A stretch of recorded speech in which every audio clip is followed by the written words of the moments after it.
बिस्मिल्लाहिर्रहमानिर्रहीम। एक मसला है,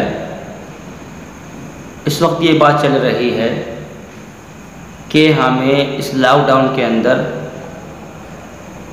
ईद की नमाज़ कैसे पढ़नी है। अपने घर के अंदर ईद की नमाज़ को कैसे पढ़ना है, क्योंकि ईदगाह के अंदर तो नमाज नहीं होगी। हमें गवर्नमेंट के कानून का पालन करना है। जैसे गवर्नमेंट कह रही है कि मस्जिदों के अंदर 4 या 5 आदमी नमाज़ पढ़ो, क्योंकि ये वबा ऐसे चल रही है जिसने माहौल को बिल्कुल बिगाड़ कर रख दिया है। तो हमसे जैसा गवर्नमेंट कह रही है, हमें उसके कानून का पालन करना है। तो हमें अपने घर पर ईद की नमाज़ कैसे पढ़नी है।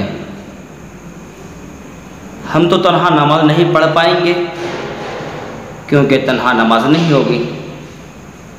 अगर हमारे घर पर 4 या 5 आदमी हैं और कोई हमको इमाम भी मिल गया है जो हमारी जमात करा दे, तो हमको घर पर नमाज़ पढ़ लेनी है और हमारी नमाज हो जाएगी। क्योंकि ईद की नमाज के लिए जुमे की नमाज की जो शर्त हुआ करती है वही शर्त है। जो जुमे के लिए शर्त है वही ईदैन के लिए शर्त है। यानी इज़्न आम का होना शर्त है। अगर जैसा कि हम घर के अंदर नमाज़ पढ़ रहे हैं जुमे की या ईदैन में से किसी की, अगर हम अपने दरवाज़ों को बंद कर लेंगे ये इतना आम नहीं होगा।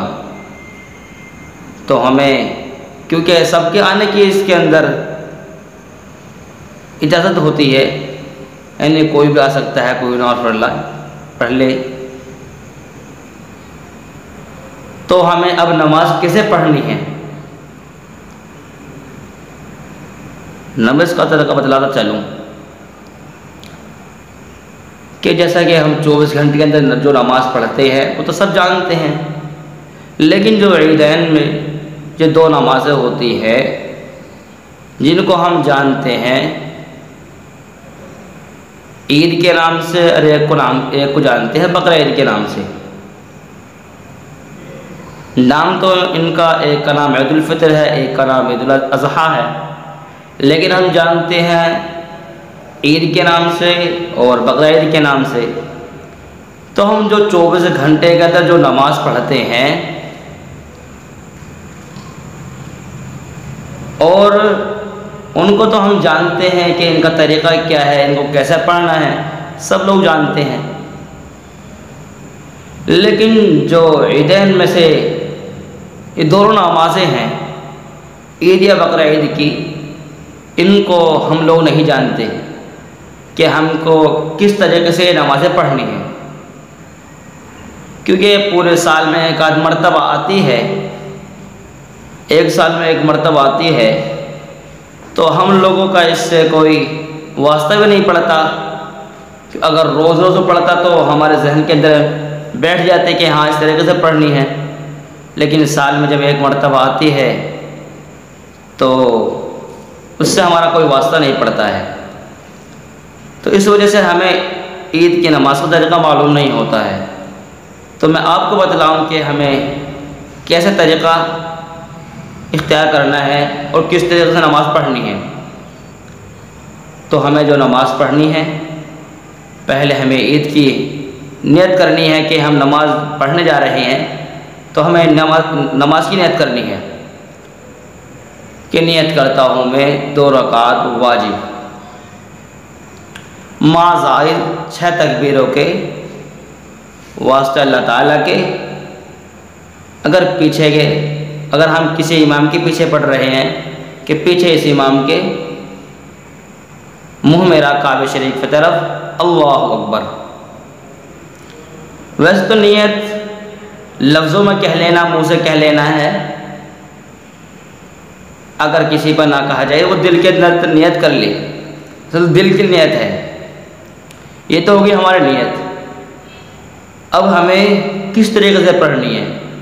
पहली मर्तबा हम कहेंगे अल्लाहु अकबर।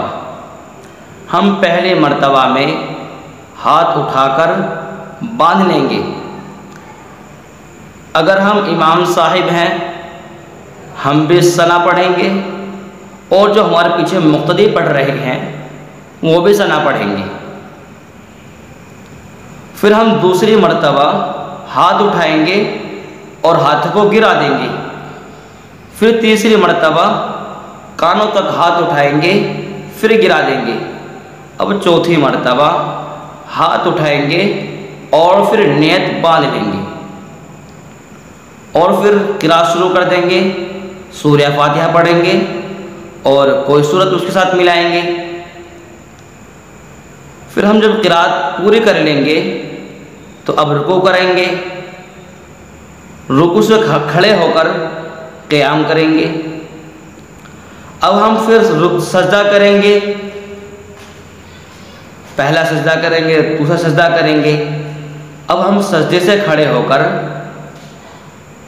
फिर क़याम में आ जाएंगे। अब यहाँ पर हम क़िरात करेंगे, सूरह फातिहा पढ़ेंगे, फिर इसके साथ कोई सूरत मिलाएंगे। जब हमारी क़िरात पूरी हो जाएगी दूसरी रकात की, तो हमें रुकू के अंदर नहीं जाना है। क्यों गलती हो जाती है, रुकू के अंदर नहीं जाना है, बल्कि खड़े खड़े क़िरात पूरी होने के बाद कानों तक हाथ उठाना है, अल्लाहु अकबर, हाथ गिरा देना है पहली मर्तबा। दूसरी मर्तबा अल्लाहु अकबर, दूसरी मर्तबा हाथ गिरा देना है। फिर तीसरी मर्तबा हाथ उठाएंगे, अल्लाहु अकबर, तीसरी मर्तबा भी गिरा देंगे। और चौथी मर्तबा हाथ नहीं उठाएंगे बल्कि रुकू के अंदर चले जाएंगे।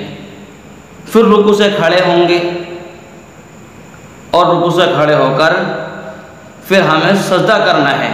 पहला सजदा करना है, दूसरा सजदा करना है। फिर हम क़ादा करेंगे। क़ादे के अंदर अत्तहियात पढ़ेंगे, दुरूद शरीफ पढ़ेंगे, दुआए मासूरा पढ़ेंगे। फिर हमें सलाम फेर देना है। और जुमे के अंदर तो खुतबा होता है जुमे से पहले, लेकिन ईदैन के अंदर जुमा ईद की नमाज के बाद होता है। तो हमें अपने घर पर ही नमाज पढ़ लेना है और गवर्नमेंट के कानून का पालन करना है कि चारों तरफ को देख जाकर हमें अपनी नमाज को अदा कर लेना है। तो हमें इस तरीके से ईद की नमाज पढ़नी है। वाखिर दावाना अल्हम्दुलिल्लाहि रब्बिल आलमीन।